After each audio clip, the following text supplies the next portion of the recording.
Тугмын сайд авилгатай тэмцэх газрын олон нийтийн зөвлөлийн гишүүдийг ээлж дараалан ярилцлаганд урьж оролцуулж байгаа энэ удаагийн зочин байна. Саруулын танд энэ өдрийн мэнд хүргэе. За баярлалаа энэ орой минь.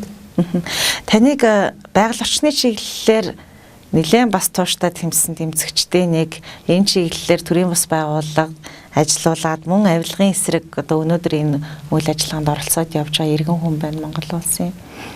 Яг энэ олон нийтийн зөвлөлд ажиллаад явхад тулгамдж байгаа асуудал юу вэ танаа зөвлөлийнхний хувьд? За тулгамдж байгаа асуудал бол маш хүчтэй тийм авилгын сүлжээ тэрнийг хамгаалсан одоо авилгатай тэмцэх газар гэдэг тийм ээ. Ялангуяа удирдлагын төвшөнд дээр дотор нь бол янз бүрийн хүмүүс байгаа. Тэгээд энэ авилгын айхтар угжирцсан шүлжээ тэрийг хамгаалдаг энэ байгууллагын удирдлагууд байгаа. Тэгээ энэтэй бол тулж ийн л да. Тэгээд авилгын асуудал бол асар амар дамжирцсан байна. Тэгээ өмнө нь нөгөө байгаль орчин гэж явлаа. Тэгээд бас иргэдийн оролцоо тийм үү оролцох эрхийн нэг тэр асуудал дээр явж байхад хамгийн эцэстээ юун дээр мухарж исэн гэхээр авилга дээр очил дандаа мухарж исэн. Тэгээд төрийн төвшний дунд ер нь энэ төрийн албан хаагч тийм ээ. Бидний төвшний авилга бол Монголыг унгаад юм байна. Одоо дотор нь орохоор. Тий, за дотор нь ороод явхлаар зэрэг. Тэгээ энэ удаа дөрөвдөх энэ олон нийтийн зөвлөлийн нэг онцлог нь болохоор энэ хуучин баримталжсэн журмуудын өөрчлөлт за олон нийтэд мэдээлнэ тийм ээ.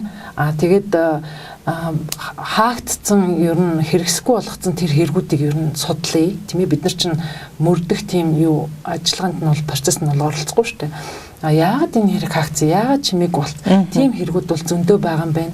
Тэгээд яг энэ дунд нь ороод ажиллахад бол маш айхтар тийм сүлжээ байгааг л ишээ бүр мэдэрлээ. Ямар сүлжээ? За энэ болохоор төрийн хэллээ шүү дээ. Төрийн намын тийм ээ энэ асар том нам гэдэг маань ерөнхийдөө төрийг худалдаж авдаг хувьцаат компани болсон юм байна. Тэгээд бүгдээр тэр 60 тэрбумын хэрэг тийм ээ төрийг байгуулахын тулд бүгдээрээ мөнгө төлөөд одоо хувьцаа эзэмшигч маягаар ингээд төрийг өмчлөөд авцсан энэ асуудал бол явж штэ. Тэгээ энэ асуудлаа хөндөөлөхгүйгээд бүр ерөөсө чэйжэрээ хаагаад тэгээд одоо авилгатай тэмцэх газар ийг одоо байгууллагаар нь муулж болохгүй байна. Дотор нь бол үнэхээр мэрэгжлийн сайн хүмүүс байж таараа тийм ээ.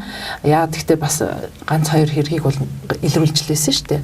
Удирдлагын төвшөнд болохоор сая төсвөө шууд 2 дахин нэмэгдүүлээд 9 тэрбумын төсөвтэй байсан ямиг 14 болголоо шүү дээ. Тэгээд дээрэс нь шээ янз бүрийн нэмэгдэл урамшуул янз бүрийн орж ирнэ шүү дээ тийм ээ. Тэгээд авилгатай тэмцэх үндэсний хөтөлбөр гэд батлуулсан тэр хөтөлбөрөөс нь бид нар шүүгээд байхад ерөнхийдөө бол тэрийг хэрэгжүүлж байгаа юм бол өмдөө халга.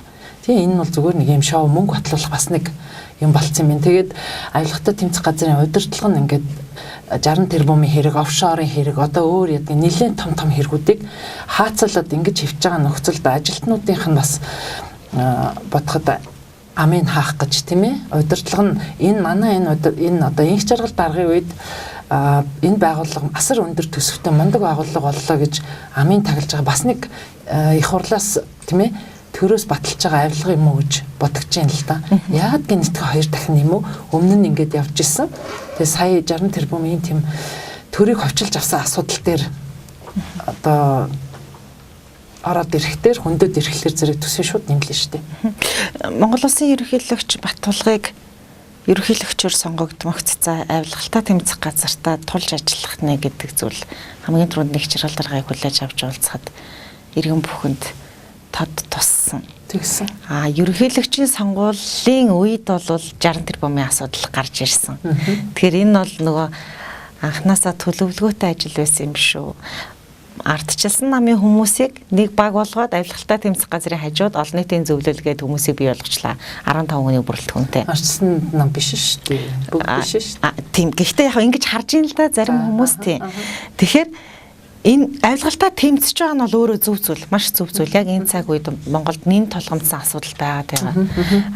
Хамгийн тод жишээгээр одоо би танаа олон нийтийн зөвлөлөөс 4 хүнтэйгээ ярилцж байна. Бүгд 60 тэрбумын хэрэг бол сонгодог жишээ.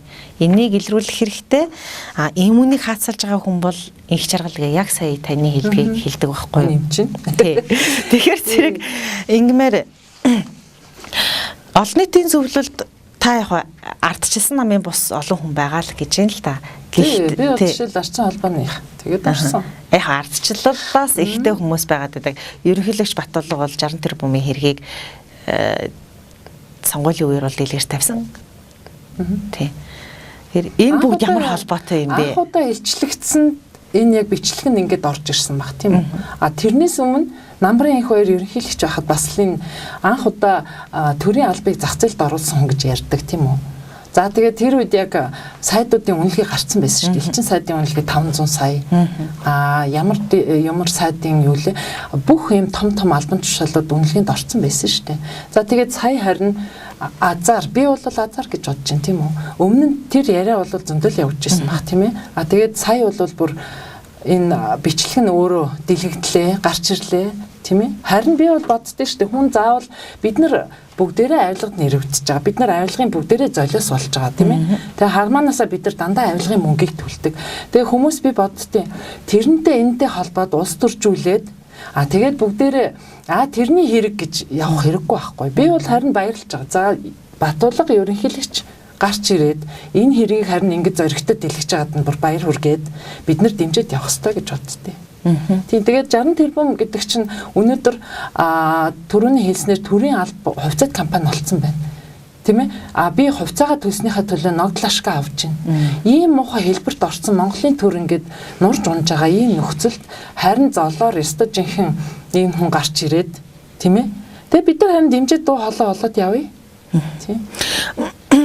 Таныг олон нийтийн зөвлөл дээр ялангуяа судалгаан дээр нэг анхаарч ажиллаж байгаа гэж сонссон. Тэгэхээр бизнес улс төрийн бүлэглэлүүдийн сонирхол энэ судалгаанаас ажиглагдахад ер нь хэр юм байна. Transparency International-ийн судалгаа бол яг жил болгон эгдээд явдаг.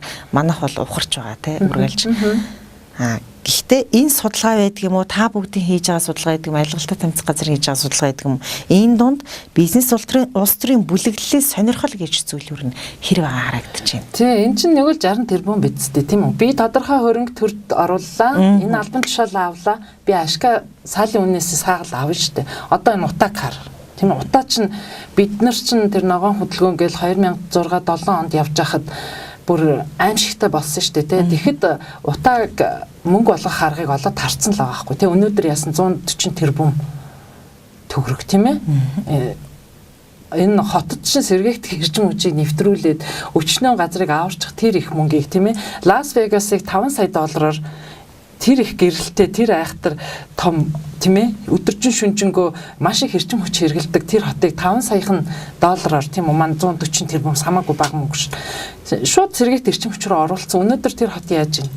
Нарны энергиэр явж байгаа шүү дээ. Тэгэхээр чин Лас Вегас тэгж байж байгаа чинь манайхыг өнөөдөр энэ их мөнгөөр Улаанбаатар хот маань дан сэргээгт эрчим хүч рүү ороод ингээ явчих мөнгийг эдцэн байхад чинь тийм үү? Бид нэр ерөөсөө улс төрчид хэрэггүй. Бид нар энэ харин энэ төрийн албыг ховчлаад авцсан энэ нөхдүүдтэй тийм ээ. Тэгээ эдгээр чинь яадаг шүү дээ. Яг лоббигийн асуудал бол хаана байдаг. Би яг энэ судалгаа гэдэг маань бид нар дүнгэж ороод эхэлж байна. Ерөнхийдөө бол авилга аимшигтай болцсон гэдэг бид нар бүр энэ асуудлыг үнэхээр сонирхдаг хүмүүс хуульчд манайхаа ихэнх нь байгаа тийм ээ. Энэ хүмүүс чинь ерөнхийдөө судлаад авах хэрэггүй тодорхой олцсон байгаа. За тэгээ Transparency International руу орё л доо. Манай улс энэ чинь ганцхан энэ байгууллага хийдэг биш. 13 асуудлаар одоо тухайн улсын бизнесийн энгийн иргэд төрийн албаныхын янз бүрийн салбарынхныг тийм ээ 9 хараат бус олон улсын гадаадын байгууллагууд энэ судалгааг янз бүрийн замаар аваад эцэстээ дүгнэдэг.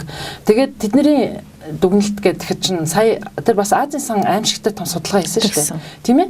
Тэгэхээр чин авилгатай тэмцэх газар маань 10% нь л хараат бус гэж үзлээ шүү дээ. 90% нь энэ газрыг чинь намын хараат гэд хэлчлээ. Тэгээд намын хараат гэдэг нь батлагчлаа тий. Тэгэхээр зэрэг авилгатай тэмцэх газарт олон нийтийн зөвлөдүүн тавьдж байгаа юм биш. Тийм ээ.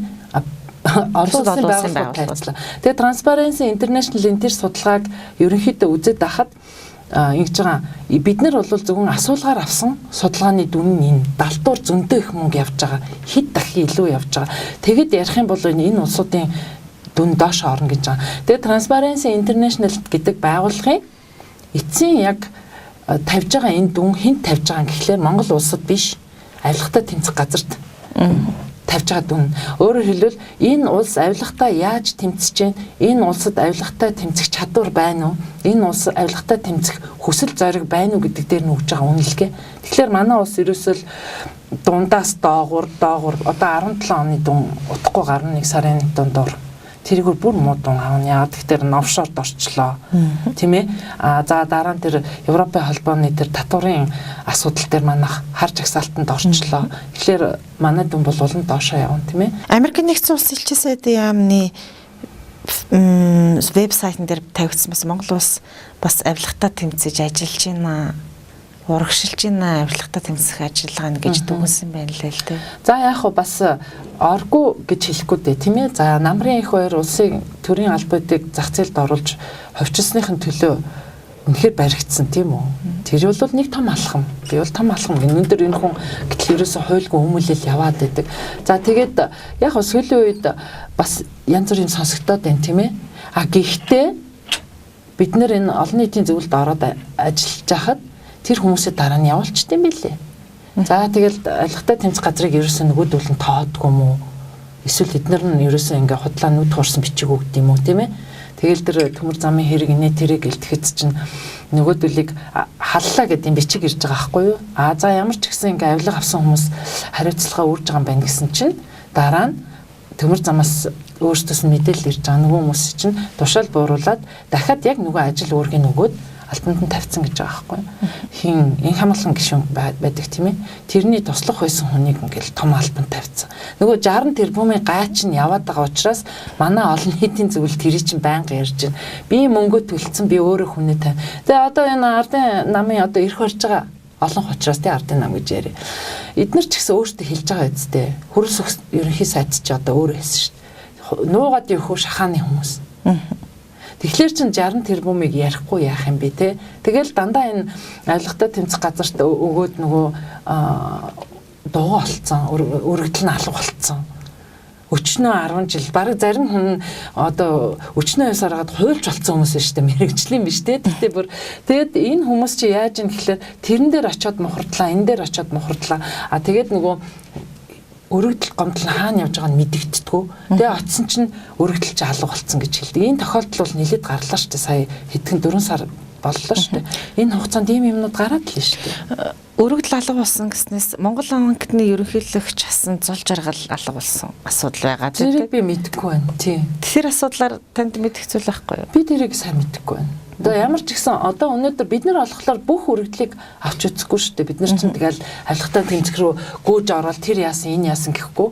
Олон нийтийн дэд зөвлөл биш шүү манайх тийм үү. Олон нийтийн зөвлөлд хандаад хүмүүс өргөдлөө бариад орж ирж байгаа энэ төвшөнд явж байгаа шүү дээ. Тэрнээс бид нар авилгатаа тэмцэх газрын дундуур нь ороод гүйж ороод тэр яасан энэ яасан гэхгүй тийм ээ. Та бүгдд тийм иргэд өглөө гэхэд түүнийг бас давхар авилгатаа тэмцэх газар хянжил байдаг юм билээ шүү дээ. Гэхдээ яг авилгатаа тэмцэх газарт өгөөд сураг нь тасраад тийм үү бүр байхгүй болцсон бүр найдлагын тасарсан хүмүүс орж ирж байгаа. Хэвлэлийн бахварлын үеэр ч гэсэн авилгатаа тэмцэх газараас бичлэг хийгээл хажуу зогсчихсон. Үгүй зогсдог шүү дээ тийм. Зогсон шүү дээ. Бид нар чи ямар тэднэрээс нууцаараа бид нар чи уул нь хамтдаа тийм үү авилгатаа тэмцэх газартаа цуг нэг зорилготой хүмүүс шүү дээ. Тэгээд үнэхээр олон нийтийн дунд судалгаа явуулаад энийг олон нийтэд тайлбарлаад таниулаад өг тийм үү энэ хэрэг үнэхээр болохгүй байна. Яадгийн ингээд бид нартэй зөвлөдөл бид нар ч гэсэн явна шүү дээ. Тэрнээс бид нар авилгатаа тэмцэх газрын урдуур нь ороод өргөдлийн аваад ингээд байсан юм болохгүй шүү дээ. Тэр чинь журмаараач байхгүй. 60 тэрбумын хэргийг задлсан Дорж Зодгийн хувьд бас олон нийтэд танаа зөвлөлийн гишүүн хүн гэртээ байрлаж ирсэн зүйл байгаа шүү дээ. Тэр чинь зөвлөл байгуулахаас өмнө тэгээд тусламж хүсэл очсон тийм ээ. Харин тэр залууд би бол баярлалт юм. Манайхан одоо жишээлбэл ингээл тэрний хүн, энэний хүн, энэний юу гэд би бол боддог тэмцчихвэл болж чинь тэмц. Тэгээд энэ чинь олон нийтийн зөвлөлт 9 сард байгуулагдсан. Дорж Зодгийн хэдгч хизээ хэлээд тийм ээ. Тийш үү. За та бүгдийн цаашдаа ажилд амжилт хүсье. Та бас эмэгтэй хүний хувьд цуцалтгүй л авилгын эсрэг тэмцээж явах юм да байгаль орчин дээр хүртэл те. Тэр бүх юм авилга дээр ажил дуусчтий. За амжилт баярлалаа.